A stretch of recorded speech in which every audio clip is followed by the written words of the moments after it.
Un peu de science-fiction. Nous sommes en 5900 après Jésus-Christ. L'homme dispose d'un gouvernement unique, constitué de sages. Il ne s'est pas autodétruit. Il a réussi à partager sa nourriture et ses richesses entre tous. Il est 100% environnemental et maîtrise totalement le recyclage de l'énergie. Il est en paix avec lui-même et vise à propager sa culture bienfaitrice au sein de l'univers. Il avait repéré en 2011 une exoplanète habitable située à 500 années-lumière. Depuis, il a développé un moyen de déplacement ultra sophistiqué basé sur l'utilisation des dimensions supplémentaires, dont l'idée originelle s'appelait autrefois théorie des cordes. À l'approche de la planète, l'engin terrestre passe d'un déplacement dimensionnel à une propulsion antigravitationnelle.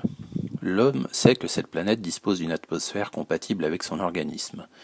Il a envoyé de multiples sondes qui sont revenues vers la Terre avec de précieuses informations. L'humanoïde sous-développé qui vit sur cette planète n'a jamais pu récupérer une de ces sondes. Elles sont bien trop avancées en termes de technologie pour être capturées. Tout au plus a-t-il vu un ovni traverser son ciel. L'homme se pose sur cette planète afin d'y récupérer des plantes très différentes de ce qu'il connaît. Il ne reste que quelques minutes, puis repart pour analyser ses prélèvements dans un but scientifique, notamment pour contrôler l'évolution de la pollution. La mission a également pour but d'étudier l'organisation idéologique des habitants. L'attitude de l'humanoïde est inquiétante car il détruit à petit feu sa planète en consommant toutes ses richesses. Son système de vie qu'il appelle économique est également des plus déroutants. Guidé par ce qu'il appelle l'argent, ce système privilégie une frange de la population dite la plus riche, au point de laisser mourir de faim de bon nombre de ses congénères. L'humanoïde a parfois détecté la présence de l'homme dans son environnement et se sent alors agressé. Il réagit comme une bête sauvage et traquée. Il n'hésite pas à tirer des missiles en direction des vaisseaux venus de la Terre. Même si ces véhicules sont ultra perfectionnés et insensibles à ces tirs de missiles, l'homme évite systématiquement la confrontation grâce à des techniques de fuite. L'homme surveille cet humanoïde depuis plus de 3000 ans lorsqu'il était le plus primitif des primitifs. Il avait pu à cette époque entrer en contact avec lui. L'homme avait alors été pris pour un dieu venant du ciel.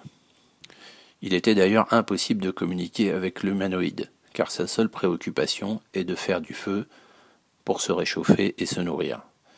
Il ne pouvait pas comprendre qu'il vit sur une planète et que d'autres espèces viennent le visiter à l'aide de vaisseaux spatiaux. Cette mission de surveillance a été attribuée à l'homme par la Confédération galactique. Cette confédération a pour mission d'édicter les règles de vie entre les différentes races de l'univers. Elle gère également la surveillance des civilisations dites non évoluées. Depuis peu, on a demandé à l'homme d'accentuer le contrôle de la planète. À cause de la découverte du nucléaire, son habitant arrive à un carrefour critique de son histoire. Il est capable de s'autodétruire. De plus, il cherche non sans mal à s'extraire de sa planète à l'aide d'engins aussi bruyants que dangereux qu'il appelle fusées. Cette civilisation balbutiante développe le premier critère d'acceptation dans la Confédération galactique du fait de sa capacité naissante à voyager au sein de l'univers. Il va falloir songer à le contacter. Le programme dicté par la Confédération consiste alors à faire des visites de moins en moins discrètes. L'homme ne peut pas se montrer ouvertement à l'humanoïde, car il risquerait de détruire sa structure idéologique.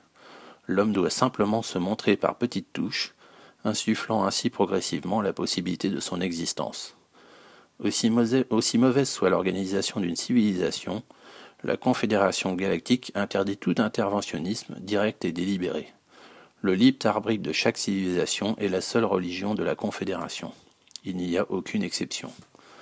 Le contact officiel ne sera autorisé que lorsque l'humanoïde aura accepté collectivement et majoritairement la présence d'autres races au sein de l'univers. Pour clore cette histoire de science-fiction, vous avez en fait bien compris qui pouvait être l'homme et qui pouvait être l'extraterrestre. Le non-interventionnisme d'une civilisation évoluée est pour moi la moins mauvaise des hypothèses pour expliquer le paradoxe de Fermi.